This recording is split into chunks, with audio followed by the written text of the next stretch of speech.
বাৎসরিক পূজা অনুষ্ঠানে সবাই ইব্রাহিম রে ধরছে, ইব্রাহিম চল আমরা পূজা দিতে যাব। উনি বললেন আমি অসুস্থ, তোমরা যাও। সবাই বলল ঠিক আছে আমরা যাই। ইব্রাহিম তুই আমাদের ঘরের মূর্তিগুলারে পাহারা দে।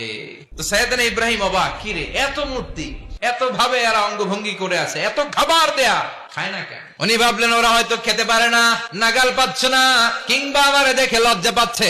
নিজ থেকে রসমলাইয়ের বাটি তুলে ধরলেন। উনি বললেন খা। কেউ খায় না, খা নাইলে কথা ক।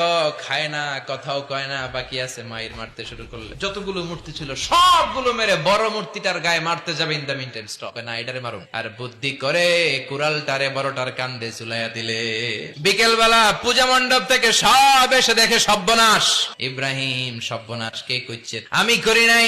ওই দেখ কুড়ালটা কার কান্দে, বড়টার কান্দে, ওইটারে জিগা। সবাই বলে ইব্রাহিম তুমি কি জানো না এগুলো কথা বলে না? সাইয়েদনা ইব্রাহিম বলে যে এটা কথা কয় না, ওইটার পূজা করস কে?